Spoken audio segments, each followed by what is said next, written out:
Bonjour tout le monde, contente que vous soyez là, j'espère que tout le monde va bien. Bienvenue sur ma chaîne pour ceux qui ne me connaissent pas. Je m'appelle Steph, je suis une passionnée de plantes. Une passionnée que son chum était tanné d'entendre parler de plantes, puis que j'ai décidé de partir ma chaîne pour pouvoir encore plus parler de plantes, puis pas m'arrêter, puis partager ma passion sans prétention aussi. Je veux vraiment pas avoir de l'air d'avoir la science infuse. Oui, j'ai beaucoup de connaissances sur les plantes, mais je connais pas toutes non plus, nécessairement toutes les techniques. Donc, si jamais, vous pouvez me corriger dans les commentaires, apporter vos manières de faire. Moi, je suis super ouverte à une discussion puis à en apprendre encore plus sur les plantes. Dans la vidéo d'aujourd'hui, comme je vous disais sur ma page Facebook ce matin, je m'en allais plant shopping, acheter des plantes avec mon amie Carole.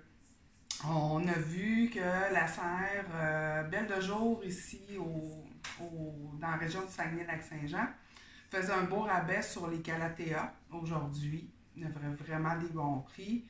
Et puis, on a décidé d'aller faire un petit tour parce qu'autant elle que moi, c'est une variété de plantes qu'on aime vraiment beaucoup. Fait que là, aujourd'hui, j'avais pensé vous montrer mes achats du jour, puis mes achats aussi du dernier mois. Là, je ne rentrerai pas tant dans la manière de l'entretien des calathea, qui sont vraiment des plantes particulières, qui sont plus ou moins conseillées aux débutants. Du moins, certaines variétés de calathea sont vraiment plus difficiles que d'autres. Fait qu'aujourd'hui, je vais vous montrer les différentes variétés que je possède, puis je vous promets sous peu une vidéo vraiment plus poussée sur l'entretien des calathea, leurs soins en général, et puis aussi pour peut-être certaines calathea plus difficiles que d'autres. Je m'excuse, je suis en camisole parce que je suis une prémonopausée et puis j'ai chaud. Fait que ça va arriver souvent que vous allez me voir en camisole dans mes vidéos.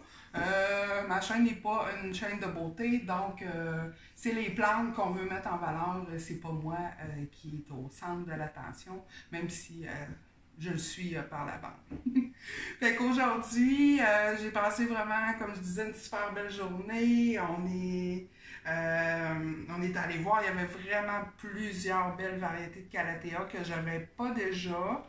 Donc, je pourrais y aller. Je vais commencer. En fait, j'ai acheté plusieurs calathea, mais aussi des stonnantes qui sont souvent confondues pour des calathea, mais c'est vraiment une autre variété, mais qui est pas mal semblable. Ici, j'ai la calathea Freddy. Je la trouvais vraiment très belle. Un super beau feuillage avec des belles lignes. Celle-là, je crois, mon amie Carole connaît plus les calathea un petit peu que moi. Il me semble qu'elle me dit que celle-là, ça était quand même facile. Ensuite, j'ai acheté la calathea Beauty Star, qui est vraiment magnifique. J'adore les calathea parce que justement, leur feuillage est tellement spectaculaire. C'est des plantes dans leur habitat naturel qui vont pousser à la base de la forêt, si on veut. Fait que c'est des plantes qui ne vont pas recevoir beaucoup de luminosité, surtout pas de soleil direct. Fait que c'est des plantes qu'il ne faut jamais mettre au soleil direct. Ça leur prend quand même une bonne luminosité, mais si on les met à une trop forte luminosité, ils vont se mettre à perdre les beaux détails qu'ils ont dans leurs feuilles. Comme, ils vont comme se mettre à pâlir ou à être moins spectaculaires. Fait que si vous voyez que vos calathea changent ou pâlissent ou sont moins définis, mettez-les à un endroit avec moins de lumière, puis ils vont venir avec des beaux détails dans leurs feuilles. Ensuite, si on reste dans les calathea, j'ai acheté celle-là ici, qui est la calathea Misto. J'ai vraiment eu un gros coup de cœur, je la connaissais pas. Puis quand je l'ai vue, j'ai vraiment trippé sur sur sa feuille, puis son look. Je sais pas si on va bien le voir. Regardez, là, c'est une petite ligne délicate dans le milieu du feuillage. Elle a un beau dessous de feuille mauve. Je l'ai vraiment trouvé, là, vraiment eu un coup de cœur là, pour cette variété-là que je connaissais pas. Je vais juste baisser la luminosité un petit peu. J'ai l'impression d'être aveuglée. Ensuite, si on va plus dans les tenantes, j'ai celle-là ici que je voulais depuis un certain temps, que j'avais vraiment eu un coup de cœur. Justement, mon amie Carole l'avait, puis à chaque fois que je vais chez elle, je trouvais sa plante donc ben belle. Fait que ça, c'est la tenante Grey Star. Elle a vraiment une belle feuille plus pâle, avec du beau détail dans les feuilles. Le dessous est mauve pâle.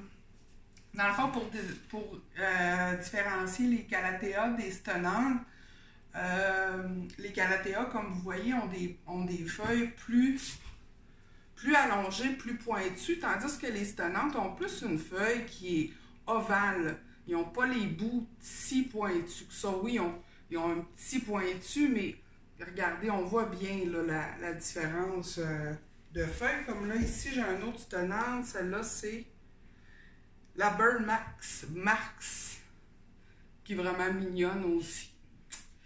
Puis la dernière que j'ai achetée aujourd'hui dans les calathea, celle-là, je la cherchais depuis vraiment longtemps parce que je la trouve vraiment magnifique. J'avais vraiment eu un coup de cœur quand je l'avais vue, je crois, sur Internet ou quelqu'un avait probablement posté une photo. C'est la calathea White Star. Ici, il y a la Beauty Star, puis là, il y a la White Star. Regardez comment elle est belle. Elle a, tu sais, la base, le fond de la feuille est vraiment plus blanc. Puis, on a vraiment des touches de rose dans les feuilles. Puis ça, comme je vous disais tantôt, si je la mets avec trop de luminosité, là, elle va finir par perdre son rose.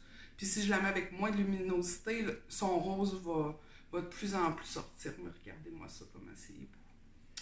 Je suis vraiment contente. Je pense que c'est celle-là qui m'excite le plus de ma trouvaille aujourd'hui. Là, je vais vous montrer, dans le fond, les calathea que j'avais déjà. J'ai celle-là ici, c'est la Makoyana, si je ne me trompe pas. Makoyata. Et des fois, là, j'ai des blancs. Makoyana, je crois. Qui est vraiment, vraiment très belle. Ça, c'est une calathea qui est super facile. Vraiment, vraiment, le dessous des feuilles. Les calathea ont toujours un beau dessous de feuilles aussi.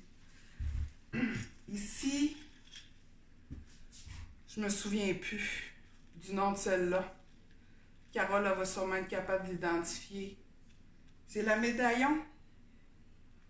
Je suis vraiment plus sûre qu'il y a aussi une des belles lignes de rose dans sa feuille. Puis ensuite, j'ai la Vitata ici qui est vraiment très belle aussi. Elle est plus difficile que les autres calathea. Va demander vraiment beaucoup d'humidité. Ça, je vais vous en parler dans quelques minutes. Je vais vous présenter juste la dernière calathea que j'ai, c'est la Orbifolia. Ça, c'est vraiment un coup de cœur. Je la trouve beaucoup trop magnifique, cette plante-là, sa feuille. J'ai vraiment hâte qu'elle devienne plus grosse. Parce que quand j'ai vu des spécimens matures, c'était vraiment... cette plante-là devient vraiment très belle. Ce que je voulais dire, c'est les calathea, là, la base. Comme je disais tantôt, je ne veux pas entrer trop en détail, là, mais la base des calathea, ça prend de l'humidité.